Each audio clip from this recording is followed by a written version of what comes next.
Bem com a Vida, com Pastor Rogério Amorim, evangelizando o Brasil e o mundo, através da TV e da internet. Oi, gente, é sempre um baita de um prazer, né? É sempre um privilégio e, como eu sempre digo, uma tremenda responsabilidade estar diariamente com você aqui no canal 25 da NET. É uma responsabilidade muito grande vir trazer a você uma palavra de vida.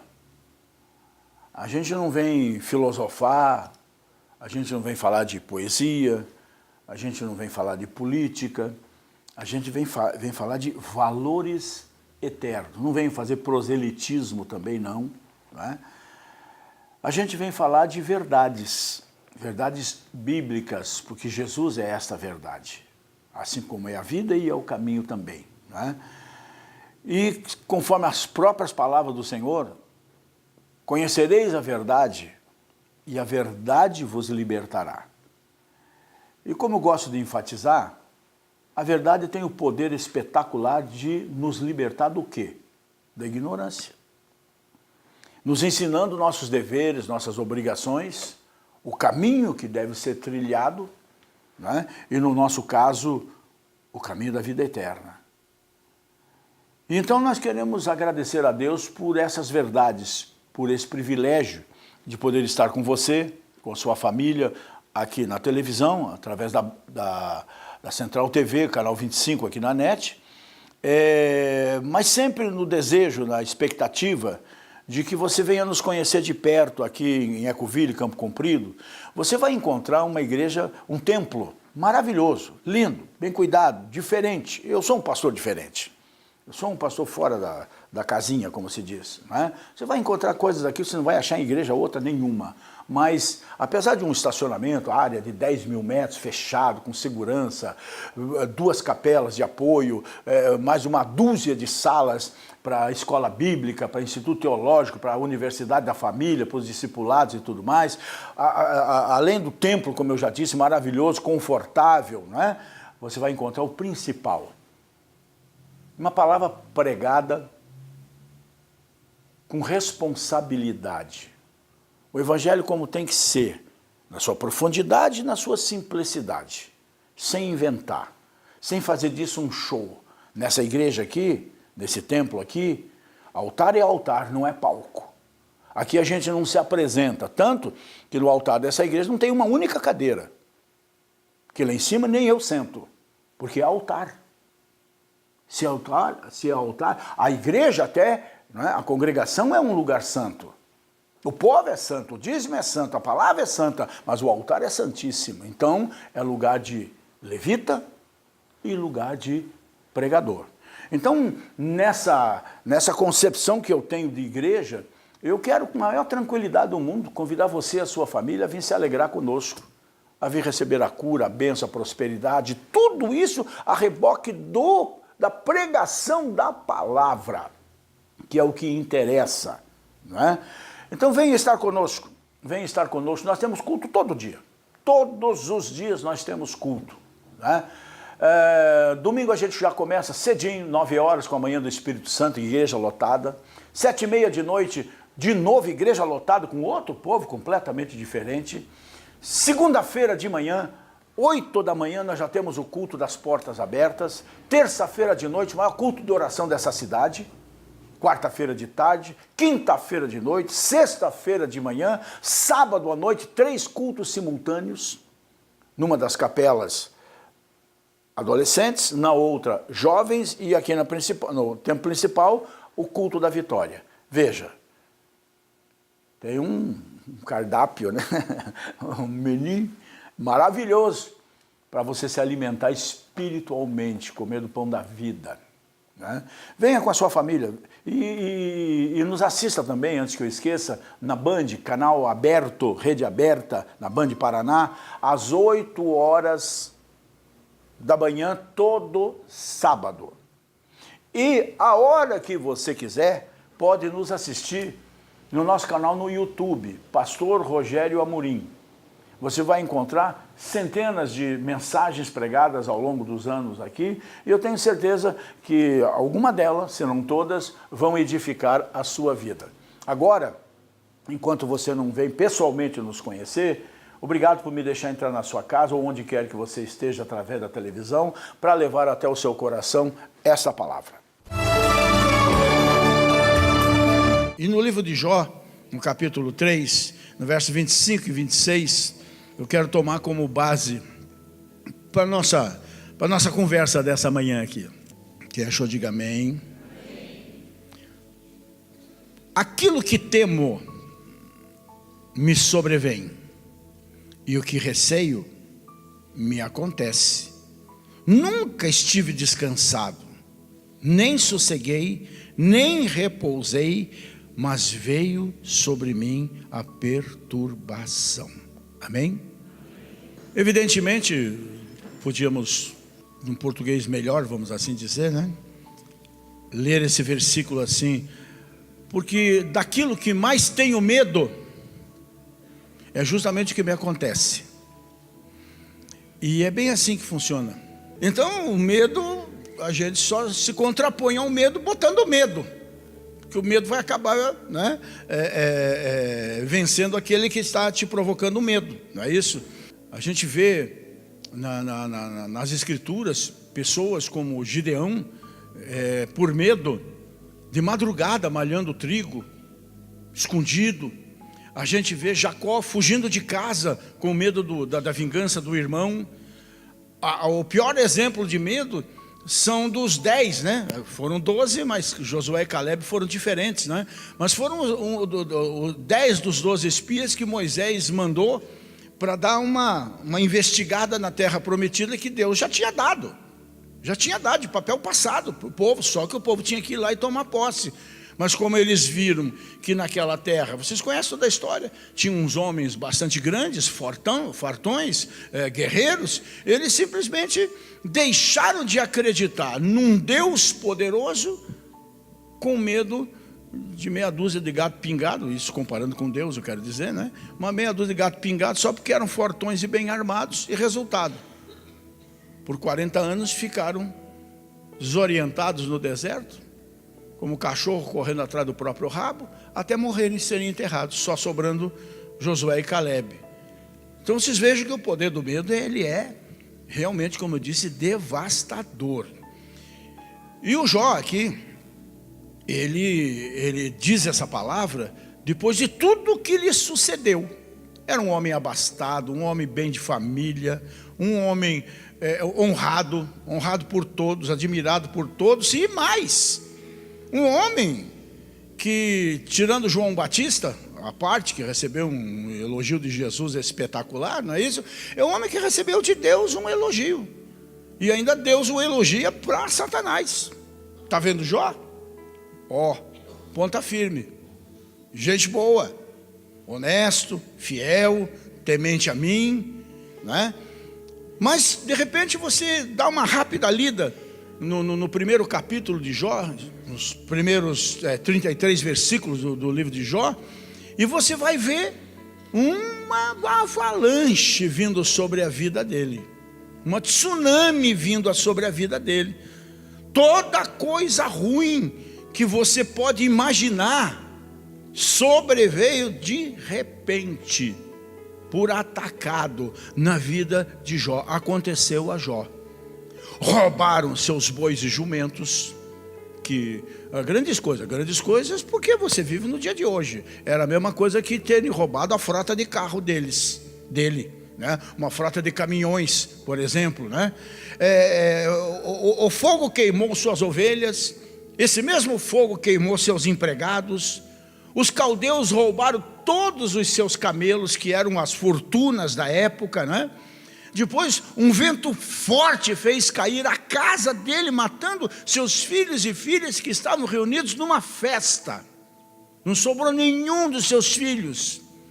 E para completar, depois disso, veio as feridas, vieram as chagas, vieram um tipo de lepra, né, que cobriu todo o seu corpo, que levou este homem a ter que se coçar, se sentar, se vestir de saco e se sentar na cinza e se coçar com um caco de telha, tamanho era a perturbação que aquilo lhe trouxe. E para fechar com a cereja do bolo, né? Quando ele esperava uma palavra de apoio da única pessoa que lhe sobrou, que foi a sua mulher, ela vem e o aconselha a amaldiçoar a Deus e morrer. Tem um quadro mais feio para a gente pintar aí? Né?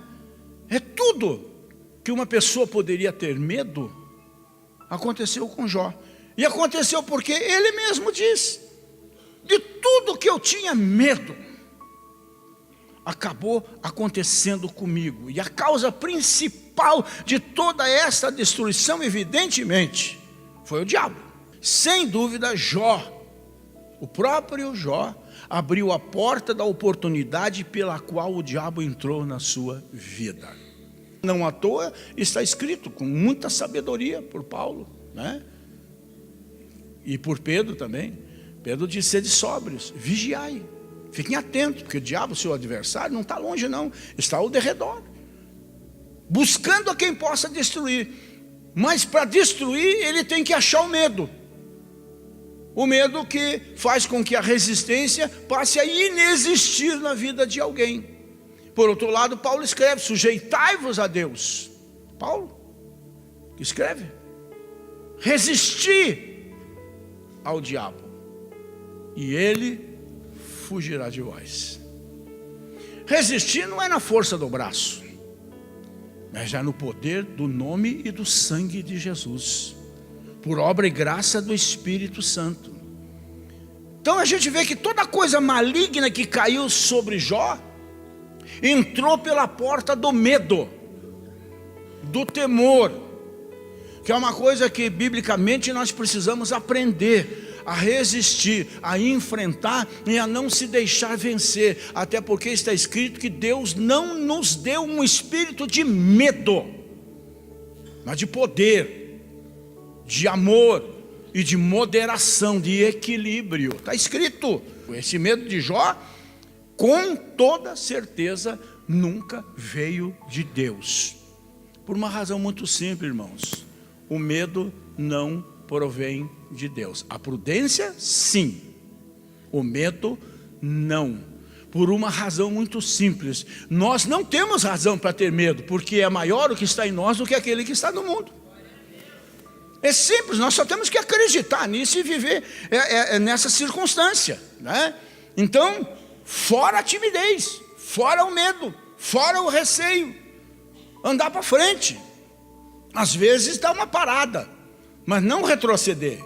Portanto, gente, acredite nisso: não há razão para você ter medo, porque o que Deus nos deu, Ele não tira, e se você for fiel a Ele, como cantamos agora, Ele não vai deixar o diabo tirar. E lá em Romanos está escrito que os dons de Deus são irrevogáveis, sem arrependimento. Ele dá, Ele não toma. E se Ele nos deu um espírito de poder, de amor e de moderação, isso aconteceu quando aceitamos o Senhor Jesus como Salvador, e principalmente quando fomos batizados no Espírito Santo. Não mude de casa, não mude de lugar, não mude de emprego, não mude disso. Enfrenta. O segredo da vitória é localizar o diabo, enfrentá-lo e mandá-lo embora, porque é isto que é a alegria de Deus, a nossa força. É aquela figura da Páscoa, gente. Tenha sempre isso em mente. Tenha sempre isso em mente. Cristo é a nossa Páscoa. O que eu quero dizer com isso? Eu quero dizer com isso o seguinte: o anjo da morte passou ceifando a vida de todos os primogênitos na casa dos egípcios, e talvez até de algum hebreu, não sei se tem notícia disso, né, que não acreditou naquilo. Mas por quê que houve morte na casa de uns e não houve morte na casa de outros? Porque na casa da maioria não tinha nada nas portas, mas na casa de uma minoria tinha a marca do sangue do cordeiro que foi abatido. E você tem esta marca do sangue do Cordeiro perfeito que tira o pecado do mundo. E o diabo sabe disso. Então vamos ver alguns medos, alguns temores que são fatais na nossa vida. São os mais comuns, né? Mas excessivamente poderosos para travar nossas vidas, infelizmente. São os que mais facilmente tomam conta de nós, vamos assim dizer, e mais rapidamente nos destroem, que nos levam inclusive depois a crendices, superstições e até mesmo a negar a nossa fé em Deus. Primeiro, o homem naturalmente, por ser, ele não entende isso, mas ele é um ser sobrenatural, que habita no natural. Então ele tem muito medo do desconhecido. Ele tem medo do desconhecido. A humanidade tem uma curiosidade enorme pelo futuro. E tem um medo lascado do futuro. Mas o nosso Deus tem provido os seus filhos de armas poderosas, gente, contra o medo do desconhecido. Isso que nós temos que entender. Ele promete, por exemplo, não fazer nada, né, na terra, sem primeiro revelar aos seus profetas, como ele fala através do profeta Amós. Segundo, Deus nos tem dado a promessa tremenda, da sua promessa e da sua fidelidade 24 horas por dia. Pelo que nós vamos passar, não importa, importa é que Ele vai passar conosco. Aconteça o que acontecer. E as promessas dele são simplesmente assim: Rogério, nunca te deixarei, jamais te abandonarei. Rogério, vou estar contigo até a consumação dos séculos. Olha só a grandeza dessa declaração, né? Salmo 139 diz que eu sou cercado pela frente, por trás, por cima, por baixo, de tudo quanto é lado. Eu sou cercado pela proteção, pelo cuidado do meu Deus. O Salmo também diz que hoje Ele já deu ordem a teu respeito aos seus anjos para livrar o teu pé de pisar em alguma pedra. Vai cair 1000 ao teu lado, 10.000 à tua direita, mas você não será atingido. Então eu já sei o meu amanhã, segundo Deus, né? Outro medo que se tem gente que morre de medo de morrer, é o medo da morte, né? Esse é o medo também que deixa muita gente intranquila. Intranquila porque não aprendeu ainda e não acredita que a morte para nós é um inimigo vencido. A morte para nós é uma vitória. Se você quiser acreditar, a morte para nós que somos filhos de Deus é uma bênção. É uma bênção.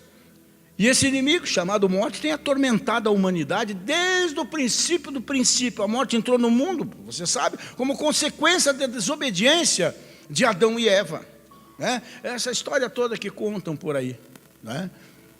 Que não tem nada a ver com a maçã, nem nada. O pecado deles foi apenas e tão somente a desobediência, né?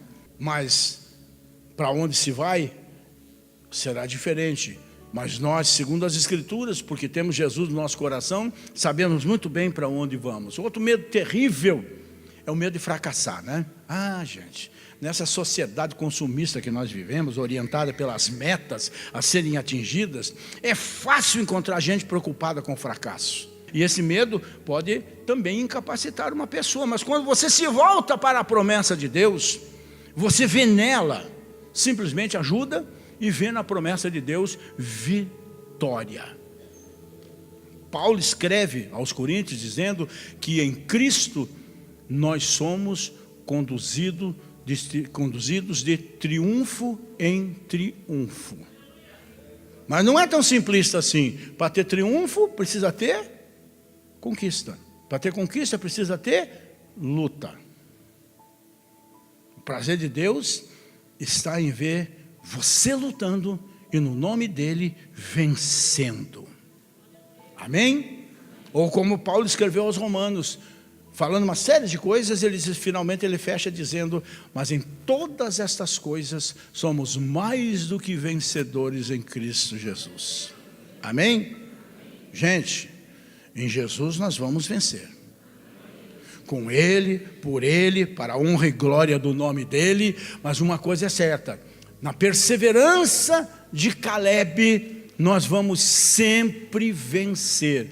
E na própria perseverança de Jó, que atravessou 9 meses terríveis, os piores que um homem talvez tenha passado na face da terra, mas que depois teve a sua recompensa de uma forma maravilhosa, dobrada, porque ele persistiu na sua fé em Deus. Foi aconselhado pela mulher, foi aconselhado por amigos a renegar a Deus, mas ele dizia: eu sei que o meu Redentor vive. E é isso que nós precisamos fazer. Outro medo, talvez para a gente encerrar, que o tempo se vai, né?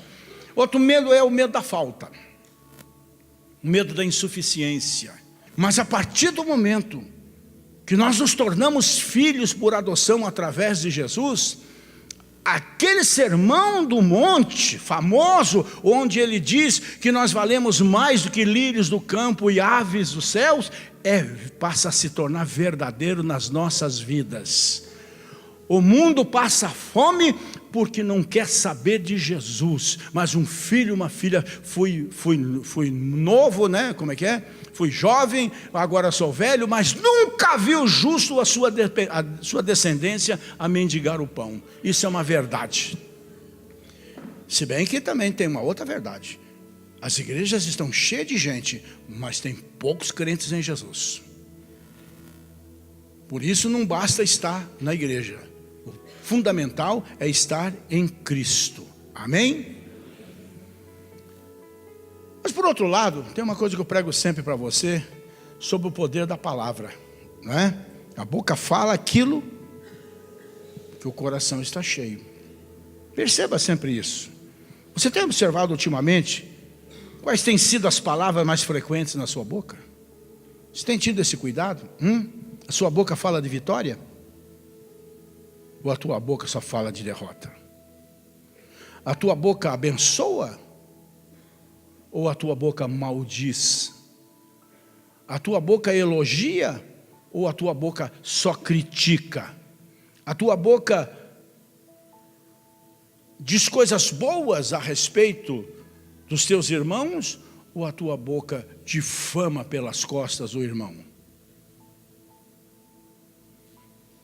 Isso é determinante, fator mais do que determinante. O que você anda dizendo, olha o que eu vou dizer. O que você anda dizendo é o que você crê. Simples assim. E o que você crê é o que dirige a tua vida.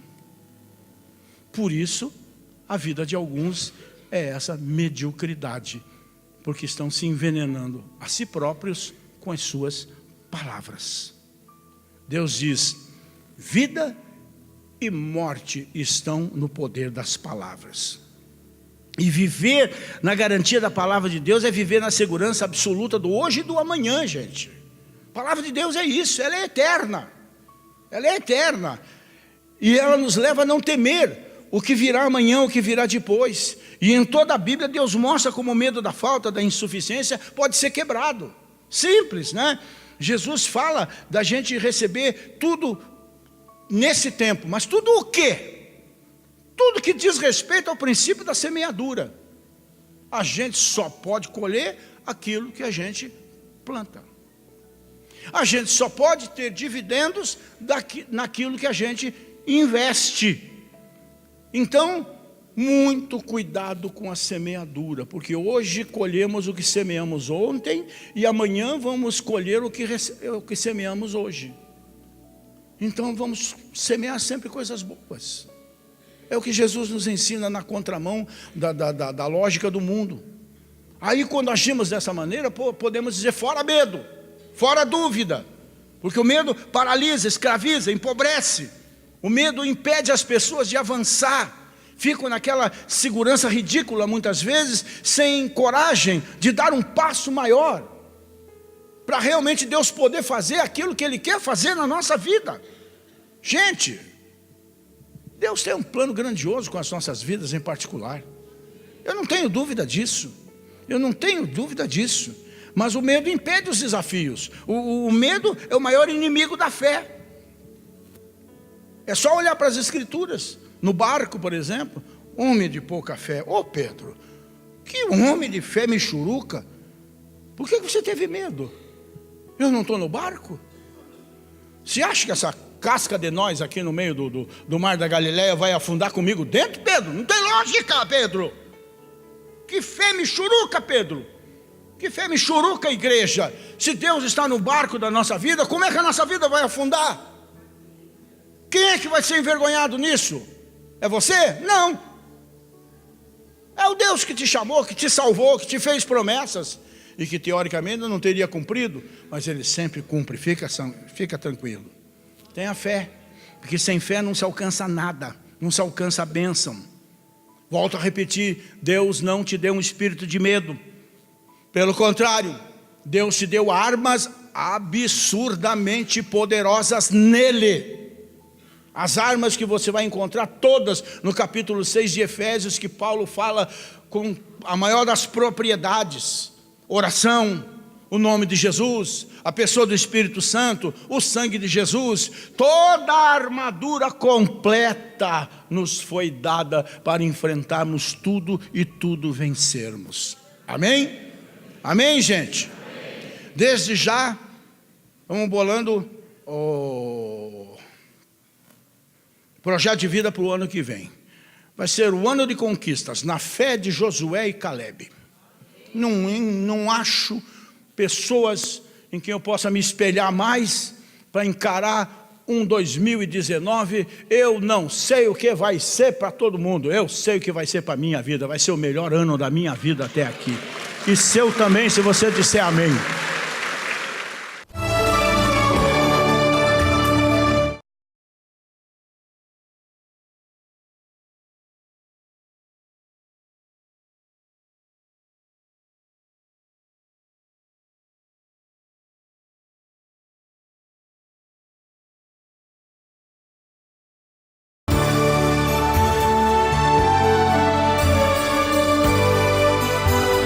Bem com a vida, com pastor Rogério Amorim, evangelizando o Brasil e o mundo, através da TV e da internet.